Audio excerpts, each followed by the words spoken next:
All right, so we continue our discussion of quantum operations, right? So we are trying to understand quantum dynamics or the transformations of quantum states beyond unitary transformations and measurements, right? And in fact, the idea is to work out a general framework under which you will have both unitary transformations and measurements as special cases, but it will also then open up a way for us to understand irreversible quantum transformations, which is what we will call as noise, right? Okay, so what did we see yesterday? We said that the sort of mathematical, let me just say, properties of a map that describes the most general transformation of, so I defined this set, remember, the set of density matrices, right? To the set of density matrices. This could be within the same space, like I said, or it could be on two different spaces. But a general map that describes such a transformation should be, well, completely positive and trace preserving, right?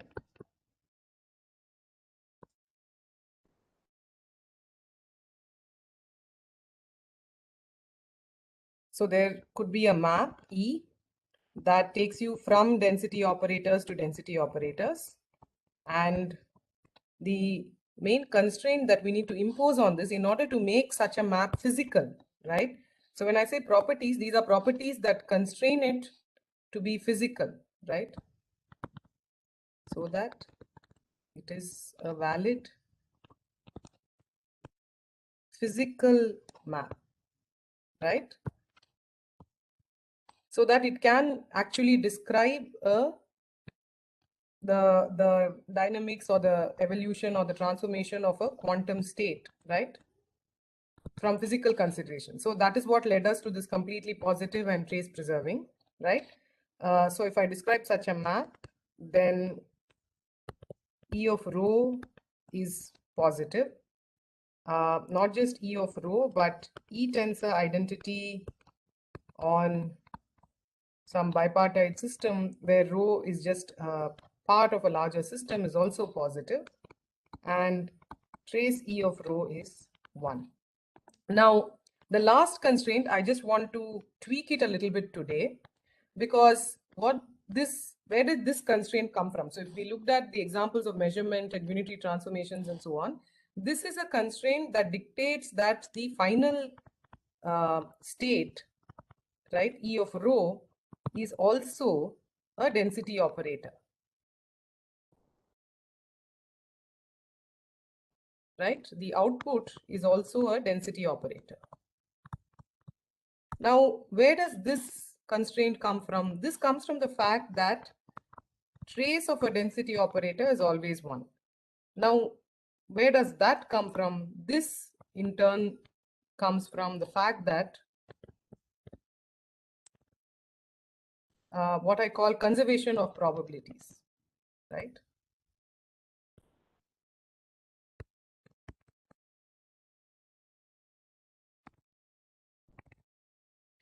Because this is, of course, related to the fact that pure states are norm 1. So this is a kind of norm constraint, right?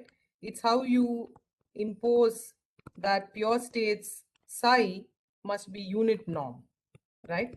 In the same way, mixed states must be trace 1 objects, right? And the trace of this density matrix, especially if you view it as a convex sum of pure states, will be related to some kind of measurement, the probability distribution of a measurement, right? And so the physical motivation for this constraint comes from the fact that probabilities must be conserved, right? Now it turns out that we can do with a slightly relaxed constraint here, right? Which is that this can be modified to saying that trace E of rho should be less than or equal to 1, right? because then it turns out that we can normalize the map, and I'll tell you what that means shortly, right? We can normalize. Remember, your initial state is rho, okay? That is a valid density matrix, right? And so that the trace of that is 1.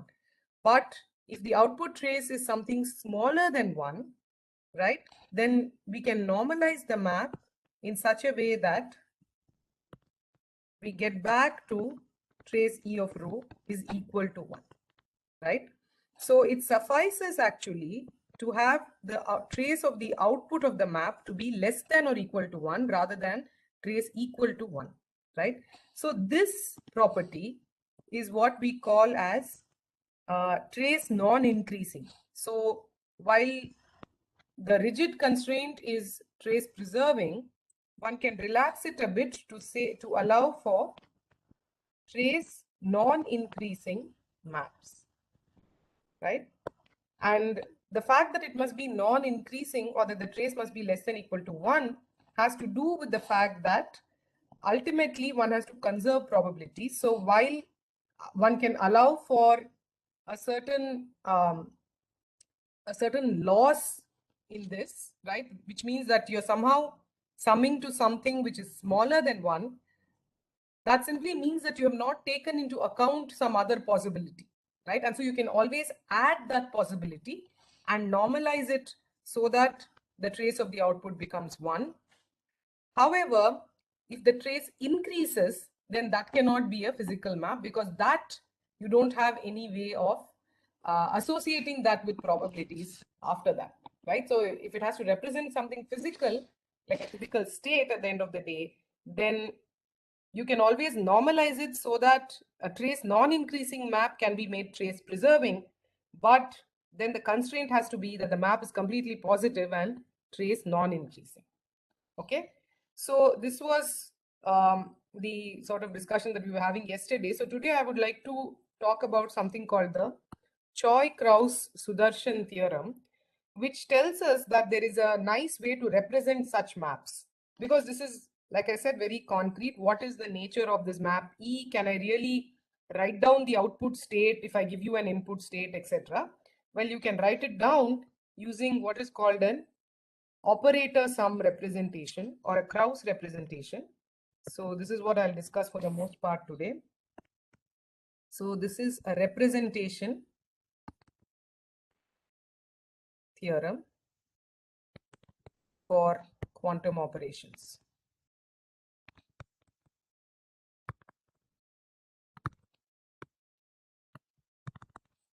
So I must point out that all of this content is mainly based on the discussion in Nielsen and Chuang, and this is chapter 8, right? You can also find this discussion in chapter 3 of John Preskill's notes. So in chapter 3, where he discusses measurement and evolution, he goes right away to discussing this most general form of quantum evolution, or the most general quantum transformation. So all of these ideas of positivity, complete positivity, trace preserving, trace non-increasing, all of this is discussed both in both these places. So after today's lecture, I urge you to please go read up these references in case I may have missed out points while discussing it. Because there's several very nice aspects to this. There are the mathematical aspects, there's the physical aspect, etc. Okay, so this representation theorem usually is just called Choi-Kraus theorem in the literature, but I want to call it the Choi-Kraus Sudarshan theorem. Does anybody know who this Sudarshan is that I'm talking about?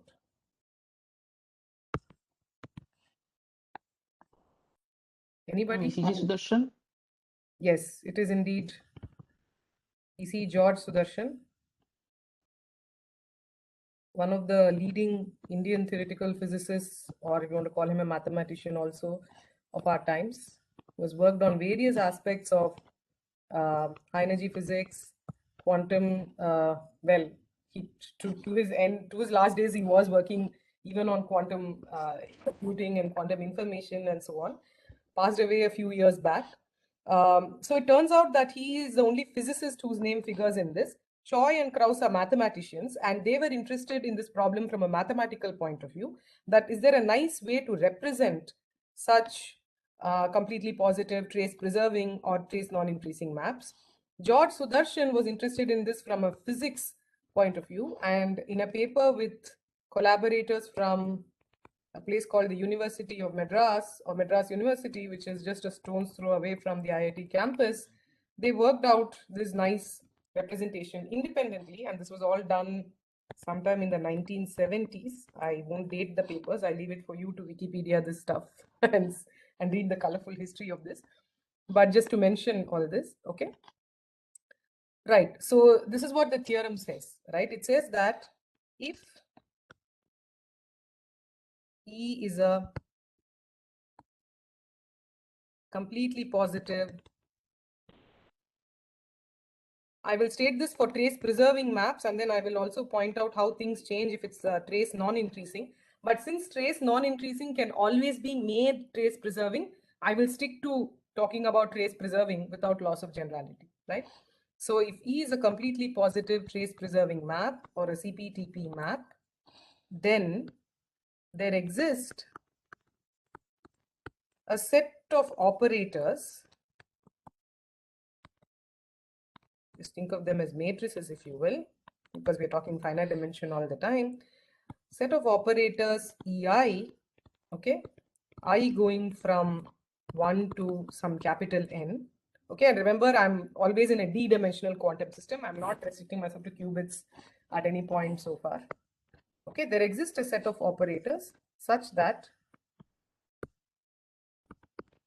the action of E on any state rho can be described via this very simple operator sum decomposition. Okay, I going from 1 to n, where the only constraint on this set of operators is that sum over I, EI dagger EI must be identity. Okay, so this is what is often called an operator sum representation or an operator sum decomposition of this map. So essentially, any such quantum operation can be described as a sum of action of a set of operators EI and its action by conjugation always on a density matrix, right? And the sum of this simple linear sum of this action of a set of such operators will describe the map. And the only constraint that these must satisfy is that sum over I, EI dagger EI must be identity. Okay, this is called an operator sum decomposition, and this set of operators EI, which essentially characterizes this map E, right? So I can jolly well talk about E, or I can talk about the associated set of operators EI, right? So these are called the Kraus operators associated with, of course, we can be more pedantic and say Choi-Kraus Sudarshan operators, but that will just be too long, and the literature always refers to them as Kraus operators. So I'm sticking to that terminology here. Associated with map E. Okay, so every such quantum operation, which is completely positive trace preserving map, has a description in terms of a set of operators EI, which are called the Kraus operators, which satisfy the condition sum over I, EI dagger EI should be identity. So for those of you who did the course last semester, does this condition ring a bell somehow? Sum over I, EI dagger EI should be identity. Does this remind you of anything that we discussed in the previous semester? QEM measurement. Exactly. Very nice. Yeah. Thank you. So this, for those of you who did the basic UCQI course last semester, and of course, even in earlier editions, you must have seen this.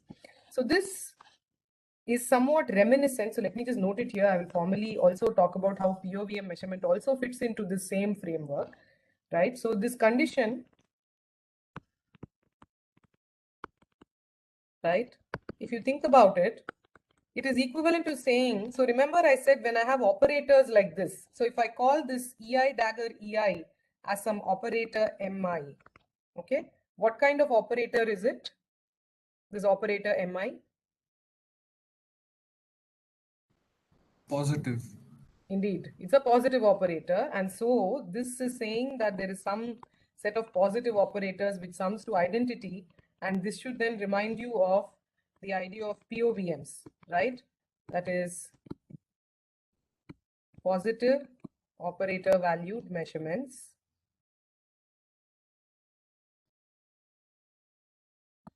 And it should essentially remind you of the condition that the POVM elements have to satisfy, right? So we'll also discuss how POVMs are also, a kind of CPTP map only, right? Any kind of measurement is also a CPTP map. The point is, this is the most general quantum evolution anyway. So anything, unitary transformation, everything should fit into this framework, right? So I should also point out that this is an if and only if condition, okay? So, well, I stated it this way because this is sort of the harder direction to prove, right? That if there is a completely positive trace preserving map, then there exists such a set of operators which satisfy this condition. This is the harder direction to prove. Of course, the converse is also true. Let me just state and prove the converse very quickly. So let me say the converse. This is very easy to prove, right? So if E of rho is such that it has an operator sum decomposition of this form with sum over I, EI dagger, EI is identity, then E is a CPTP map. Okay, so this is easy to prove. Why is this easy to prove? Well, you can see that. So let's do the TP part first. How do you know that this is trace preserving? Since, so what does that mean? That means you have to look at trace of E of rho, right? But what is trace of E of rho? That is trace of sum over I, EI rho, EI dagger, right? But then that is nothing but I can pull the sum out, trace is linear, and then it's cyclic. So I have rho, EI dagger, EI. Now I take the sum back inside, right? So that will give me trace rho, sum over I, EI dagger, EI, right? But this is identity, right? We have said that essentially this set of operators, it gives you a kind of decomposition of the identity, right? Via this Krauss operators. But the decomposition is not purely in terms of the EI, because EI itself, remember, is any old matrix. It need not be Hermitian, it need not be unitary, it need not be anything, right? But I take any matrix and I make this EI dagger EI, then that has certain nice properties, right? That is positive and therefore Hermitian, etc. And we have said that that constitutes a decomposition of identity. So this is then equal to trace rho. And this is true for all density matrices rho, right? And because this is true for all density matrices rho,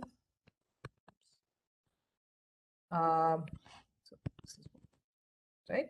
So then this tells you that E is trace preserving.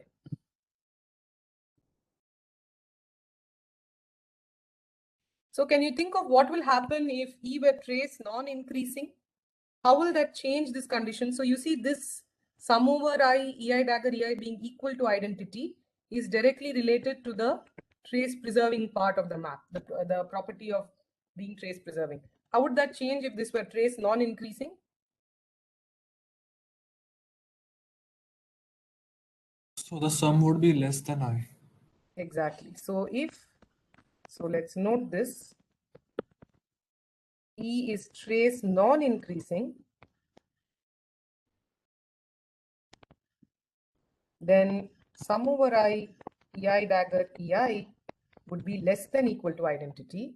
And this again is a if and only if condition, right? So now you see what I meant by saying that it can be normalized. So how will I normalize it? So when I say, remember that these are operator inequalities, right? I'm saying that this is some operator. Sum over I, EI dagger, EI is an operator, identity is an operator, and this is what I would call an operator inequality.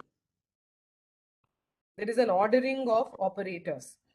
The underlying meaning of this is that identity minus sum over I, EI dagger, EI is a positive operator, right? That is what this means.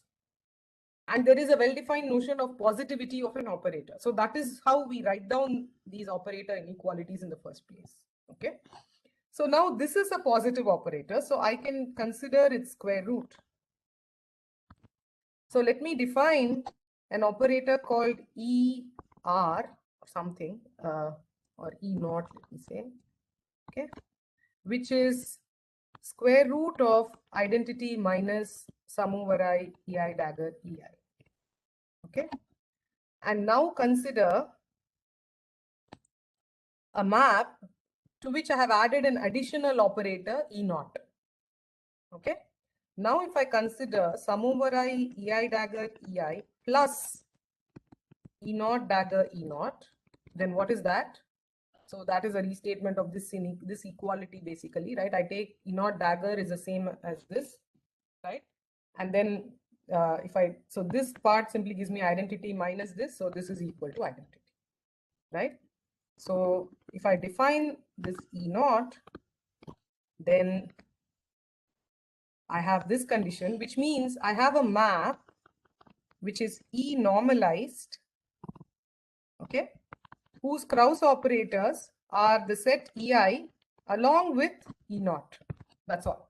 So I simply have to add an additional Krauss operator. If the map is trace non-increasing, I simply have to add an additional operator E naught, which is the square root of the residue, right? It's the square root of the residue.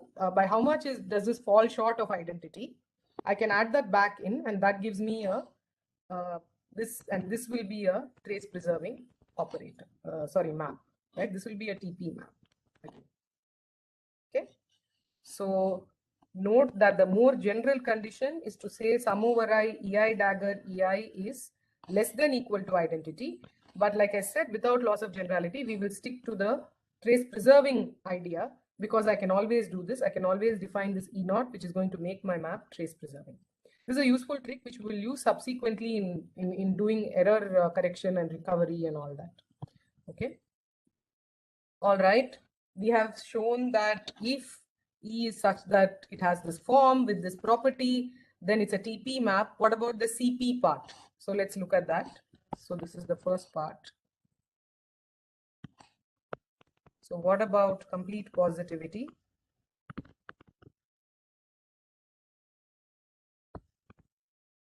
So remember, E of rho is sum over I, EI rho, EI dagger. So the very form of this operator sum decomposition already gives you positivity. Why is that? Can you think about why this form already gives me positivity?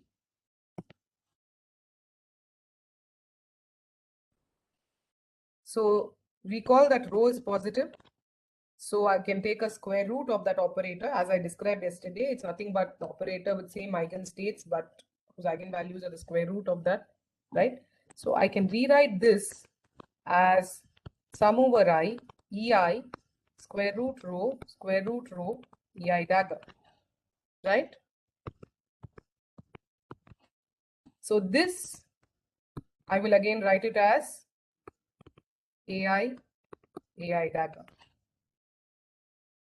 where AI is nothing but EI square root rho. The adjoint is simply have to flip the order, so that's square root rho EI dagger, correct? And of course this is a sum of positive operators.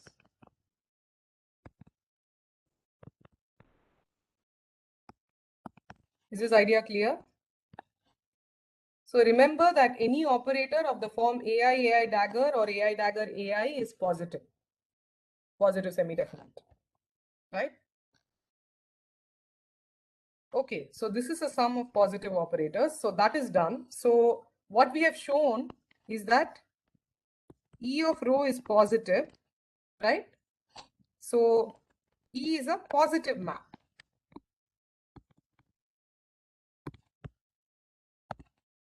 How do we show complete positivity?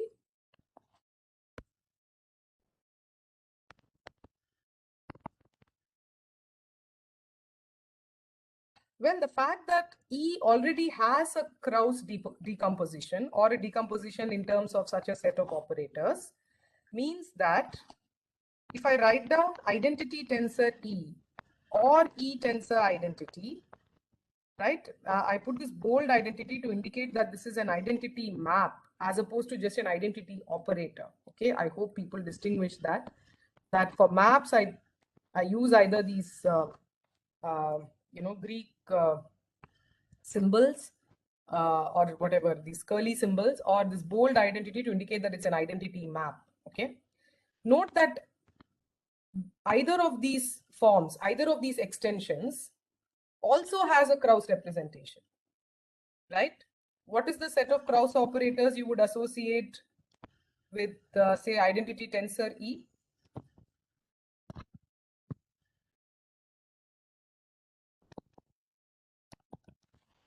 What would be the set of operators that would describe this map, identity tensor E?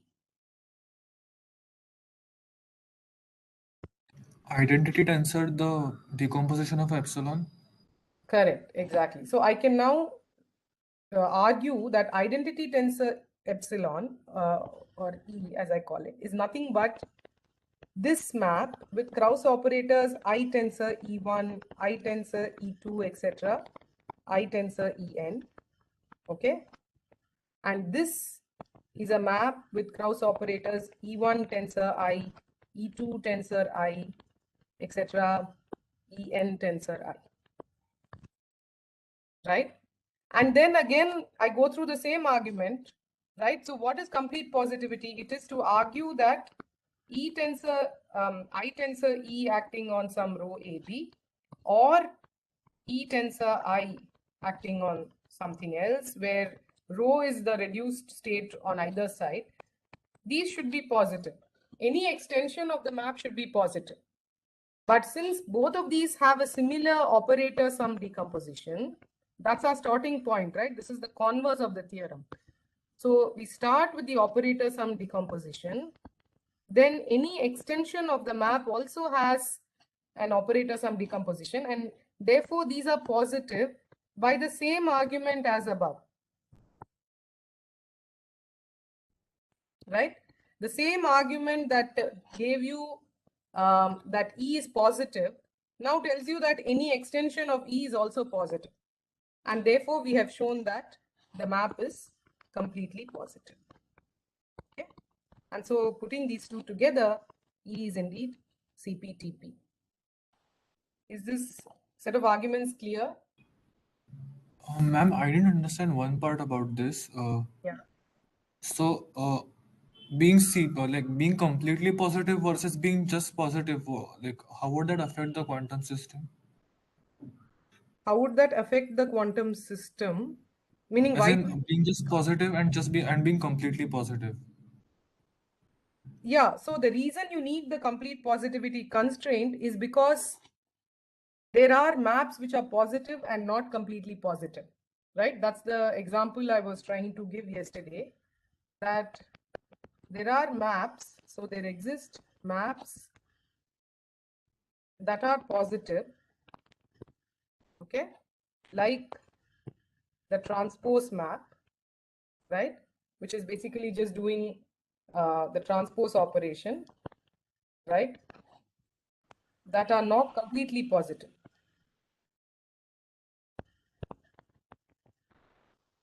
What this means is, like I said yesterday, that you have some Hilbert space, right? This can be partitioned any which way, right? Now, you can imagine that the row that I talk about is actually the reduced state of a larger system, right? And the channel or the operation just acts on one half of this. So a simple example is a 2-qubit example, right? So imagine that I have like 2 spin qubits. Okay. So this is one. So this is basically C2 tensor C2. Okay. Now you know that there are product states in C2 tensor C2. You know that there are entangled states. So this is spin 1 and this is spin 2.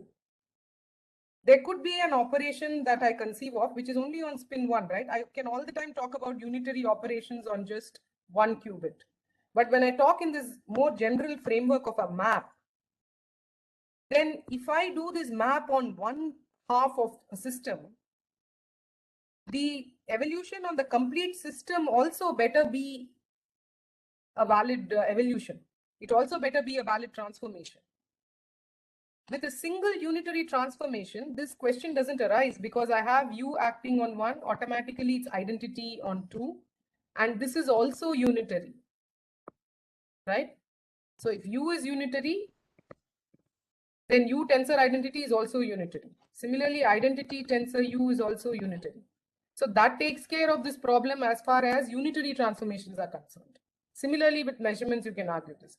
Now I'm talking about a general map E, which is neither unitary, right, nor does it necessarily have to be of the form of a measurement, which has very specific decompositions and all that. It's a general map. So it is acting on one of your spin qubits. And then there is nothing. There is identity map on the second qubit. So whatever is the final state, which is acting on a joint state of 1 and 2, this should also be a valid state. And for it to be a valid state, this should be positive. Right? Right. Now, okay, yes. So if E were, for example, the transpose operation, and this is why the transpose operation is unphysical, right? You can't conceive of doing a transpose operation in your lab because the transpose operation, while mathematically well defined, I can do it on one system. Now that one system is a subsystem of this larger system. And when I do it on this subsystem, it will turn out that there are states, the final state after this, right, which I can call some sigma 1, 2, that you will end up with states which have negative eigenvalues. So I can't even call it a state. The final output matrix will have negative eigenvalues for certain input states. So the transpose, which when done as a partial transpose, okay, actually leads to states with negative matrices with negative eigenvalues. So that cannot be a physical operation. Right? Now, this was not something, like I said, we had to worry about when we had unitary, when we were just talking unitary and measurement. So we drew circuits like this all the time where I had, where I had something like, okay, I just want to talk about unitary on one part, and then there is another part here. But this could be an entangled input, for example, and I do some unitary transformation here, I do identity here, there is no problem. There is no need to check whether this output is a valid state. It is indeed a valid state because the total operation is also unitary.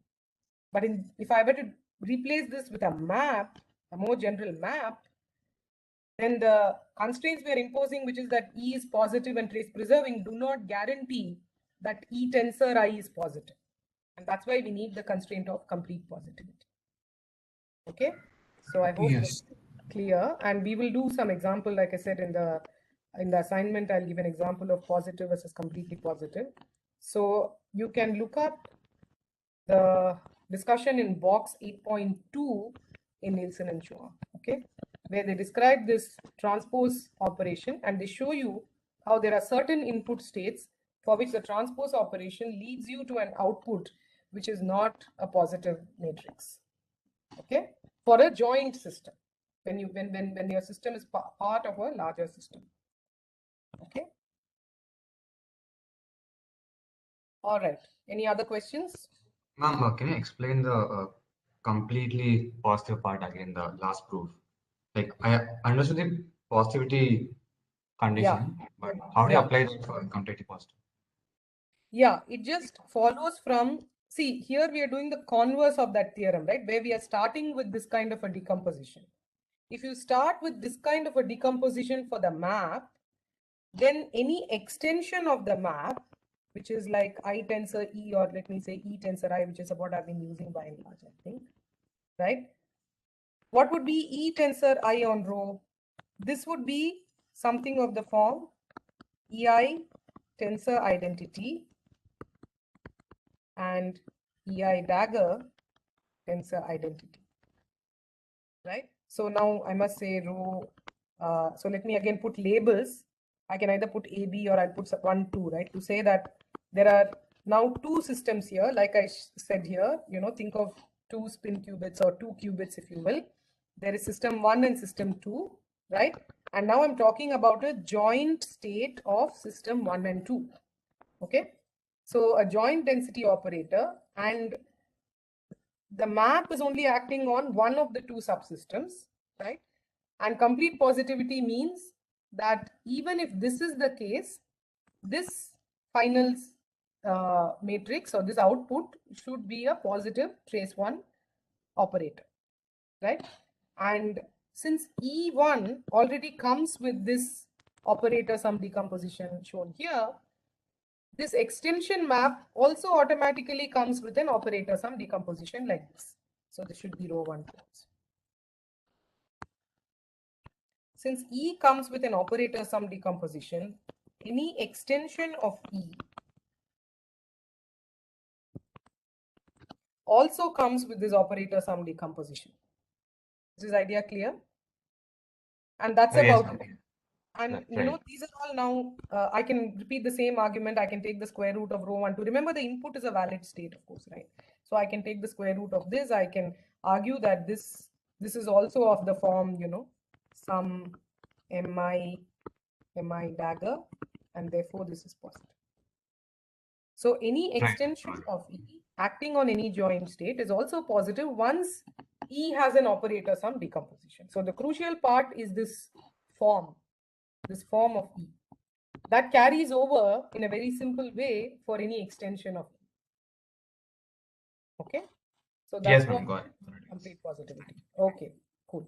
So the next thing is to actually prove the theorem itself, which is actually the harder part, which is to start with these two properties, complete positivity and trace preserving, and show that there exists this operator sum decomposition. So before proving that as an abstract, it's a mathematical theorem which requires a little bit of work. I would like to do a physical sort of argument to show how this can happen, right? So I want to now show a physical scenario which naturally gives rise to this operator sum decomposition before I go on to prove the Choi-Kraus theorem.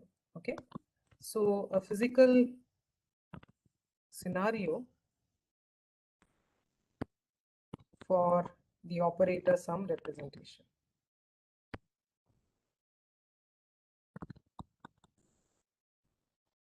And this is the physical scenario that I want you to consider. Imagine that, so all through what we discussed in the basic QEC course is, you know, we drew boxes like this and we said there's an input and there's an output, right? And the assumption was always that this box and this input and this output and so on were all somehow isolated from their surroundings, right? So we have so far been looking at isolated quantum systems.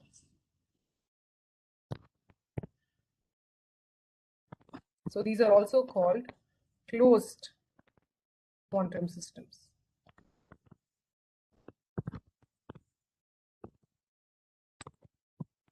Closed because the idea is that there is nothing which is happening to this input state once you have prepared it, right? It is behaving exactly as it should. It has all its, you know, it probably has some superposition coefficients like this in some basis I, okay? And this unitary operator U is doing exactly what it should. This could be some quantum gate G.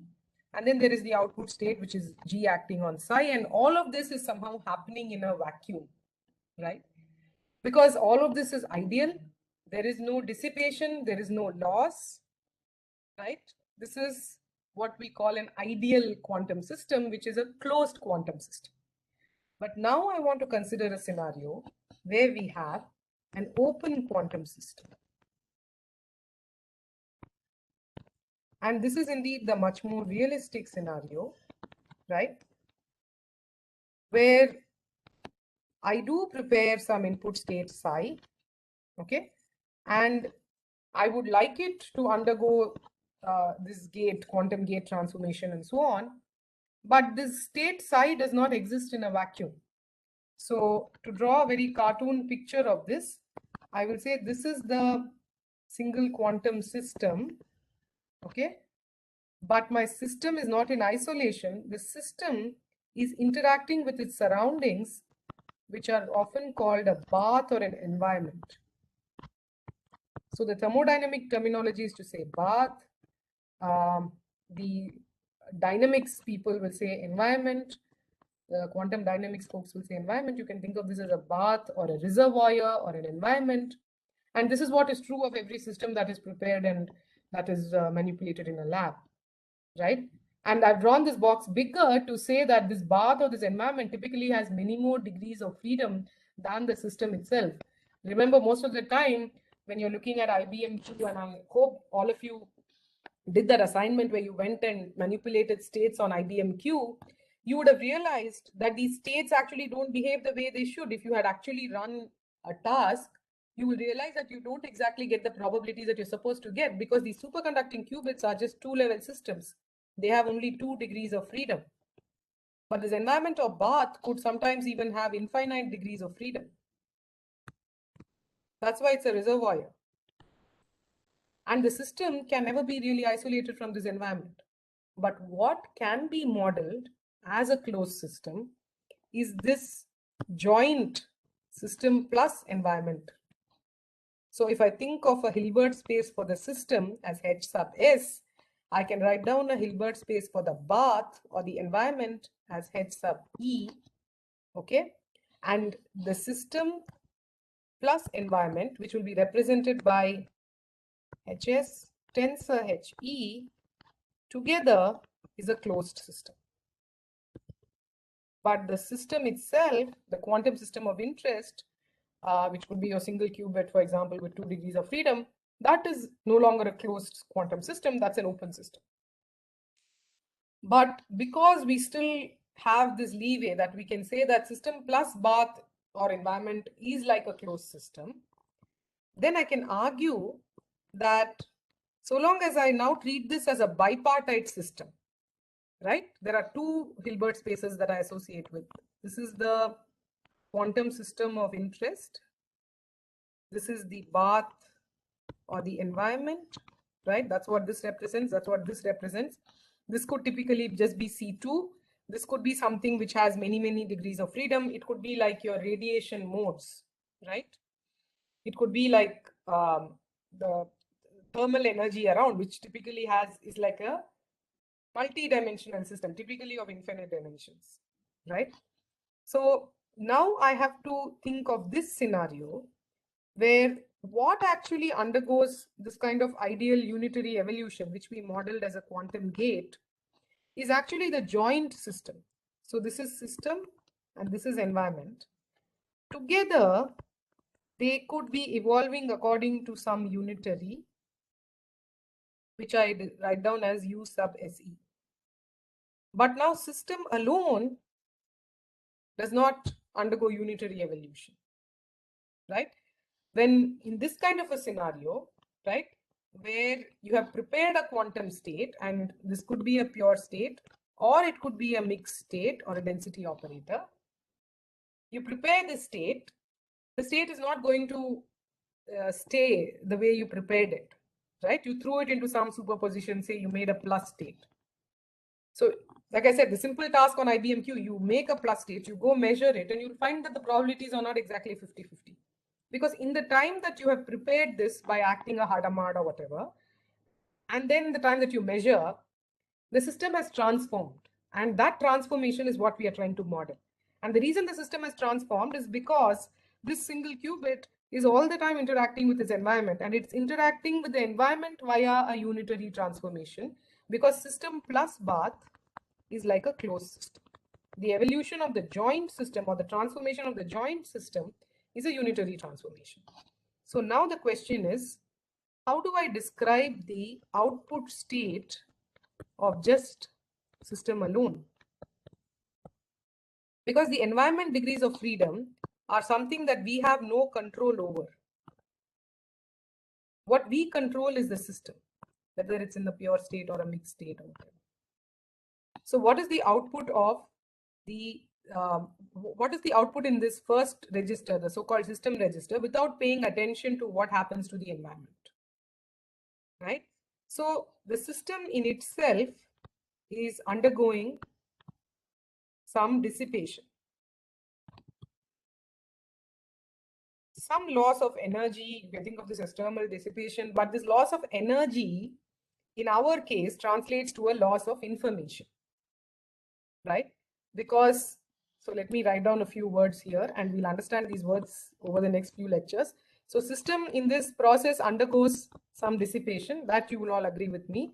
You can think of this as loss of energy from the system degrees of freedom. This loss of energy then manifests as a loss of coherence. And loss of coherence then leads to loss of information. Because for us, the information is really very much intricately linked with this coherence of the state, of the quantum state, right? So now we come to really the heart of the matter, that this whole process is what leads to noise. This is what corrupts the information. The fact that the quantum system is interacting with an environment, this interaction together can be modeled as a unitary. That's what the physics of the problem tells us, that quantum systems undergo unitary evolution. That statement is true so long as it's a closed quantum system. And what is a closed quantum system here? It is this joint system plus bath. So together they undergo unitary evolution. So the question now is, what about the state of the system alone? So let's work this out using the tools that we already know. So let's say that the system plus bath or environment start in a product state.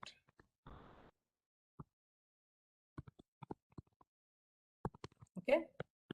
Without loss of generality, I can even say that they start in some kind of pure state. So I'm going to write it like this. So rho is the density operator of system and environment, right? The density operator of the joint system. This could be either a mixed state of this form, but a product state. This tensor product here tells me that there is a distinct system state and there's an environment state. And this is how they started with. This is a reasonable assumption to make, because initially I have I am doing something to my system, right? That's the idea, that I prepare a state of the system. And then it's like I start my clock at that point, right? And at that initial point, the system and environment are not yet talking to each other. But once you prepare this quantum state, right, then immediately this state is now not just in isolation, it is actually in tensor product with this environment state, and together they are going to undergo some evolution, right? More simply, or without loss of generality, so W log just means without loss of generality, I can say that this initial state is actually of this form, that there is some pure state here, and that pure state I will represent by the associated density operator, which is psi, and some pure state of the environment. So essentially it's just psi system and some E naught in the environment. Okay. And I'm just writing that as a density matrix by taking both the projections. Okay. So now what is the state? What is this joint state at time t? And finally, what is the system state at time t? Because I know what the system state at time 0 is. That is simply rho s, which without loss of generality, I'm writing as some pure state psi. Okay. But this is what I want to find out. Now, the state at time t comes from the action of this unitary operator, right, which is this joint system bath unitary operator, which is what governs this interaction that I've shown here. So this is rho S tensor rho E USE dagger. This is how a unitary transformation will act.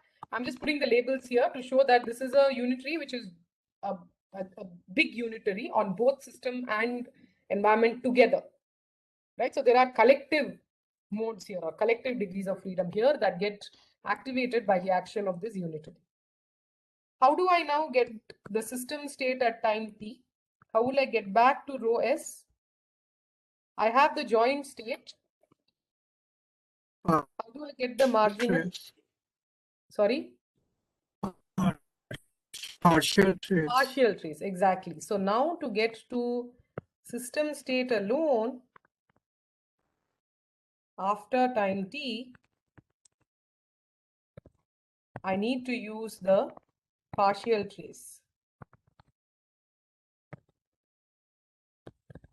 So rho S at time t is going to be trace over the environment of the joint state at time t, right?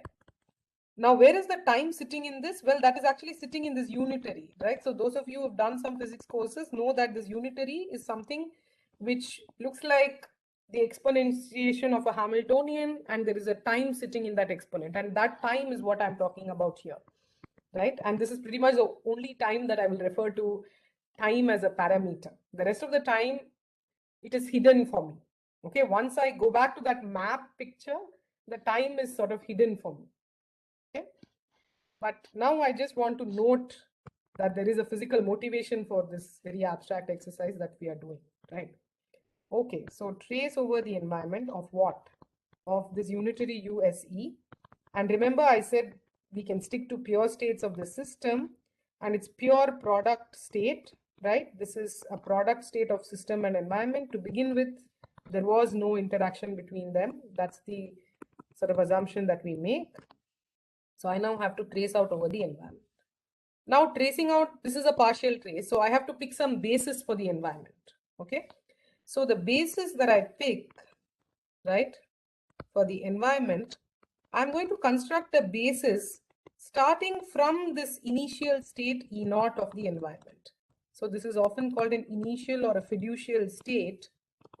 I'm going to start, you know that I can pick any state in my vector space and construct a basis from that, right? So I'm going to start from this state, and I'm going to construct a basis for the environment starting with this initial state and how many ever degrees of freedom. So this could be some d degrees of freedom. So there'll be d-1 states, let's say. Actually, let me say that there are n, capital N degrees of freedom. You will see why. So this is n-1, so 0 to n-1. So I've constructed a basis for the environment starting with this initial state E0. So now what is this system state alone at time t? So it's sum over I, and I goes from 0 to n-1. EI. Remember, this U is now a joint thing, right, between system and bath. Tensor E0, E0.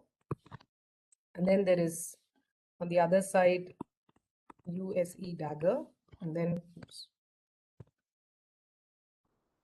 EI. Please work out this calculation with me if you can, because it kind of really gives you an idea of where this Krauss representation comes from. So now note that this is only something that is acting on the environment, this expectation that's being taken on both sides, right? And where do we have this environment thing sitting? That is here. So I can move this across here, right? So this then becomes I going from 0 to n-1, EI, USE E0, psi psi, E0, U dagger, EI. Now this is a joint operator on both system and bath. So it's a joint operator on HS tensor HE. And I'm taking an expectation only with respect to the E subsystem. So what does that leave me with? It's like I have collapsed. I have a matrix which is sitting in a larger dimension, right? Let's say system is 2-dimension and I said the bath is n-dimension. So this whole thing is a 2n cross 2n matrix. But I am taking an I'm taking I'm collapsing on both sides with respect to the E system. So what do I get? What kind of object will this be? This is going to be an operator. So let me define this. So EI, E naught is essentially going to be an operator EI on HS alone. That is on the system Hilbert space alone.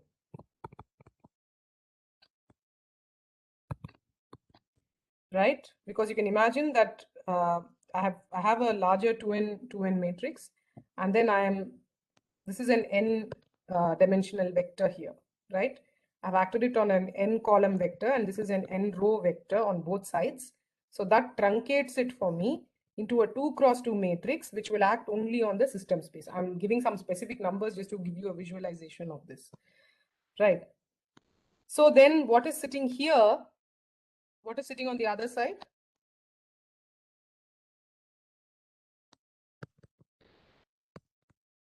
E0 U dagger EI. This is nothing but the adjoint of this matrix which is acting on the system state alone. So this is EI dagger. And so we have, because of this, you will notice that the system state alone at time t now is sum over I going from 0 to n minus 1 EI psi, which is the initial state, right? EI dagger, right? So this complicated expression out here, which was the action of the joint unitary on this tensor product state, and then you take the trace, because there is a tensor product between the system and the environment parts, because of this tensor product out here, I can move this here so that this gets collapsed on both sides with respect to the environment system, the larger system, the bath. And then what is sitting on either side of this is simply an operator which exists only on the system space. And we even have a specific form for that operator. You get this operator EI by acting on either side of the joint unitary with basis states of the environment, right? So this is then nothing but sum over I, EI, row system at time t is equal to 0, EI dagger. And so you see you have exactly recovered the Choi-Kraus decomposition or the operator sum decomposition, right?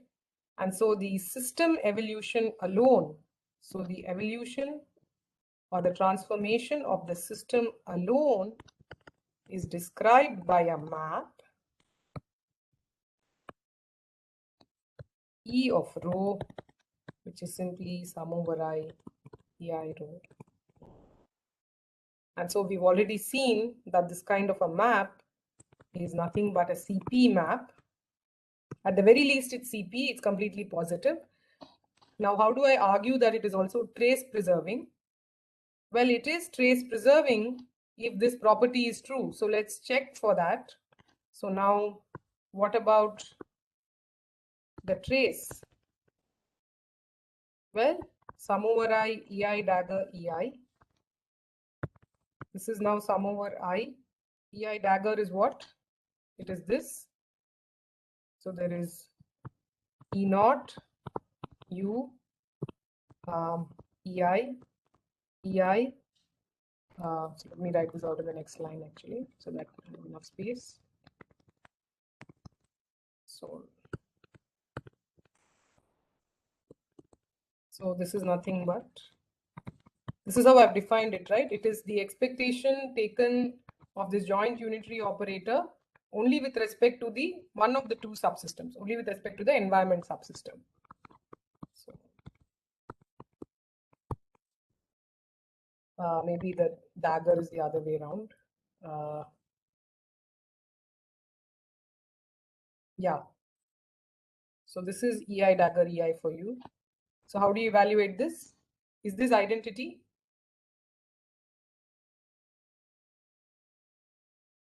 Can someone argue this out? Yes, ma'am, this will be identity. Why is that? Because this is, we can express this in terms of the trace, and we can write it as trace EI, USC, EI, USC dagger, EI. You mean E naught, right? Yeah, Because yeah, and then EI summation of. Okay, good. Yeah. So the idea is, but then trace, you have to be careful in saying this. This is trace over what?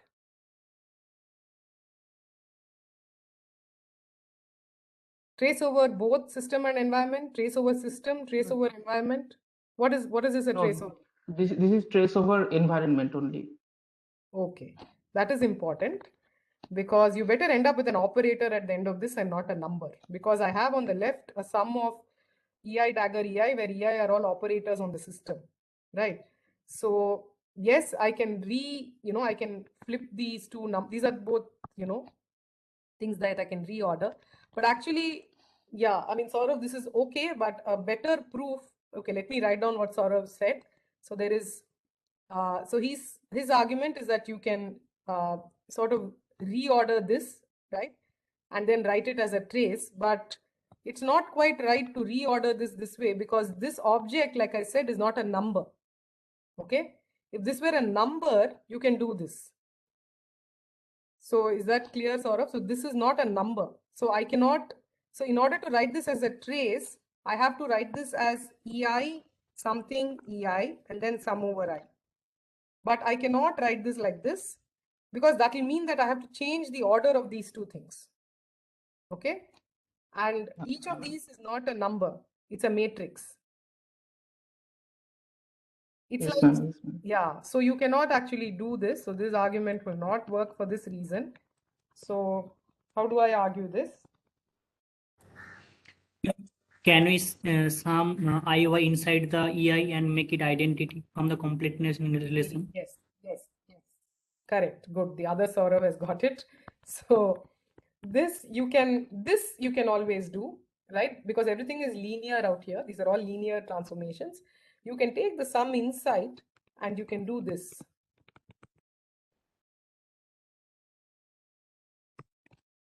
Now, what is this sum?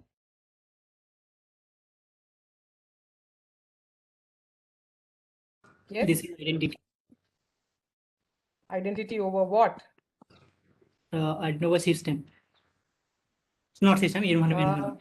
Environment. This is the identity over the environment. Okay. But now I can always, what is implicit here is that there is an identity over system also happening here, right? The point is that I can then even introduce this identity over system by hand. It doesn't matter, because that's an identity operation. So this becomes USE dagger USE, which is now again identity over system and environment, right? So that will give me an identity over system, tensor identity over environment, which is, you can write it either way.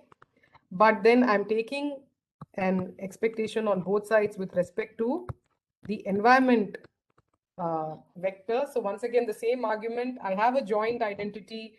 I'm multiplying it on the right with respect to one column vector of larger dimension and another column vector of the larger dimension. So I end up with an identity on the system space alone. Okay. So yeah, I hope this argument is clear for you guys, but you'll have to get used to working with this kind of an object where you have where you're taking this expectation, so to speak, with respect to one of the two subsystems, right? Where it is not a matrix element anymore, or you think of this as a larger object where each matrix element now becomes a matrix in itself, right? So every matrix element of this form, of this joint identity, is itself an identity, because it can be viewed as identity S tensor identity. Okay, so this then satisfies the, so what did we start out with? We started out with sum over I, EI dagger EI, and this is indeed identity. So this map that we have worked out for this system bath evolution, yeah, so this implies that this is TP, and so I have finally a CP-TP map as expected, I guess. So the CP part of it comes from the fact that there is an operator sum decomposition that's possible by doing this, by looking at elements, block elements of this unitary, if you will, right? And so the idea is that if I think of this scenario where there is a joint system bath unitary, where there may be a pure or a mixed state on the system, we initialize the environment to some fixed state E0, and then we ask what is the state of the system alone. When I ask this question, what am I doing to this environment degree of freedom? I am in some sense, so people draw it like this to say that I'm discarding this information, but this is a tracing out, right? In an information theoretic parlance, this is as if I'm discarding the environment degrees of freedom. Okay.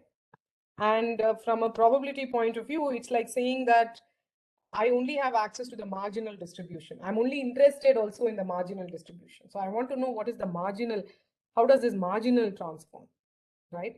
And in the initial case, the marginal is very clear because it's a tensor product, right? So the reduced system state is simply just psi or rho, whatever. But the output is no longer just a tensor product. In general, this could be an entangled state. So to know what happened to the marginal or the system state alone, I have to trace out the environment. And when I trace out, what I'm left with is a map on the system state, whether it is pure or mixed. And this map is a completely positive trace preserving map. Okay, so this is was to give you a sort of idea of the physical origins or the physical motivations which led people to think about these kind of maps, right? That when I have an open system evolution, then the evolution of the system state alone is not always unitary. The unitary is only a sub part of this, right? So before I come to the unitary as a special case of this, there was one more thing that I want. Yeah, so maybe it's useful at this point to also do an example of this form. Okay, any questions so far? Questions on this system bath, system environment picture?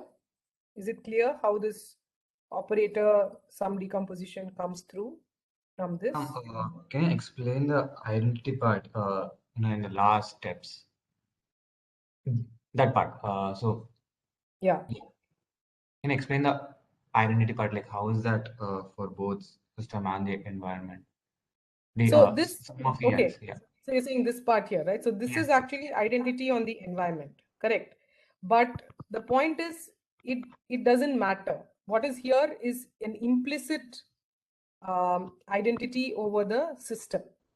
When I do this kind of an operation, when I'm taking this sum inside and I'm saying that this is identity over environment, there's an implicit identity over system here, right? Because I have to think about multiplying this set of operators together, right? So I'm trying to view this as an operator now.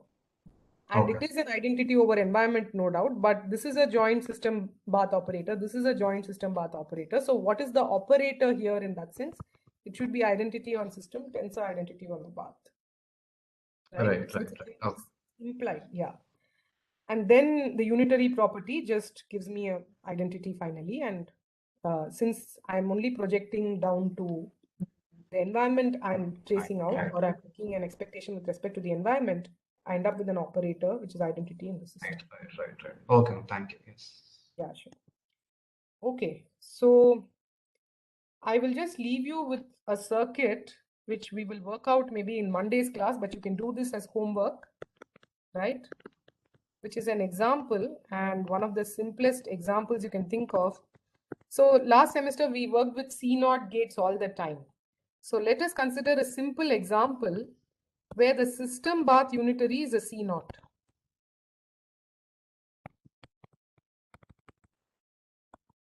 Okay. So essentially my system is also C2 and the bath is also C2, right? So I have a two-dimensional system and I have a two-dimensional environment. Okay. And I have the C0 where I'm controlling with the system, and I have this environment degrees of freedom here. Let's say the environment started in the 0 kit. Okay. And let's say the system started in some density operator rho s. So what I need you to do is to trace out. So it's to just implement the C0. You know what the C0 does. I mean, you have to write down an operator form of the C0, right? You all know how to do that, I presume. So think of the operator form of the C0 and then trace out the environment degrees of freedom and tell me what is this map that you get on the system state alone. Okay, and it's an interesting map. So this will tell you something about what the different way of interpreting the C0 itself, right? So we'll work this out first thing in class on Monday, but yeah, in the meantime, you are welcome to go try this out. Okay. All right, so let me stop here. It's 4:40, which is when I'm supposed to stop. So questions? Ma'am, yes, not in today's topic exactly, but when we define completely positive, we took only like two subsystems. So is it, I mean, like, can we assume that like it is extendable to multiple subsystems as well, or? Indeed. So actually, mathematicians like to talk about things like K positivity and so on, right? So you can build up this complete positivity step by step. Although you view it as bipartite, you see, I put no constraint on the extension, on the extended system. So, for example, the extended system could be the rest of the universe. Okay. Right. So that's what mathematically is called completely positive. But if I restrict it to say that I can only extend this to a two-dimensional system, I can only extend this to a three-dimensional system, then you would call it two positivity, three positivity, etc. Now, since I have put it arbitrary, I've said you can extend it to arbitrary dimension. That arbitrary dimension system can be broken down into as many parts as you want, right? So it's not restricted to bipartite. Therefore, I can think of that extension itself as a multi-party system, right? And it doesn't matter. Or at least the converse proof will go through, as you can easily see, right? Right. Yeah. Will we require a multi-party system in our case, or will it end with two-party systems? It suffices to talk about two-party, right? So long as I have allowed the second party to be of arbitrary dimension, it can then Right. Okay. be a composite system, or it can be an individual system. It doesn't matter. Right. I don't put any restriction on that second system to which I extend the map over. Then it doesn't matter, right? Yes. Yeah, so one question in the chat says, are these properties axioms or are they experimentally determined? My aim over the last two lectures has been to show you that the answer is both. There are axioms. What is the axiom? The axiom says that I need a map which is linear, which is completely positive, which is trace non-increasing, etc. So that is what I would call an axiomatic approach to building up this framework of quantum operations or CPTP maps. But these axioms are physically motivated because they come from this underlying issue of having to preserve trace, having to preserve probabilities, having to conserve probabilities, right? And now what I've shown you today with the system bath picture is that this kind of an operator sum decomposition in some ways emerges naturally. If you think about this kind of a scenario where you have system bath, but you don't know what's happening to the bath, And our way of saying that we don't know what happened to the bath is to trace it out, right? That is saying that it is not even conditional information. It's not like if the bath was in this state, then the system. No, I don't know what happened to the bath. There's just too many degrees of freedom. Well, you trace it out and then you look at the system state alone. So my idea is to show you that these axioms that we wrote down and this Krauss representation emerges naturally in a physical context. And indeed, experimentally, these kind of things have been characterized. Again, now I can immediately tell you the example of the IBM processor. You go look at each qubit in each of those IBM Q systems, they will tell you something called a decoherence time. So that decoherence is essentially this characteristic of what happens to that qubit if you let it be. And so this Krauss representation is all well characterized for all these systems now. Okay. The system bath interaction is something we know experimentally we have handle on, and we can actually write down this Krauss representation, and we'll do examples over the next few weeks of these kind of things. Okay. I hope that answered your question. Okay. If there are no other questions, then I'll see you all next Monday. And there might be an assignment as early as middle of next week. Okay. And hopefully there'll be a tutorial in the week following that. Okay. See you all then. Ma'am. Yeah.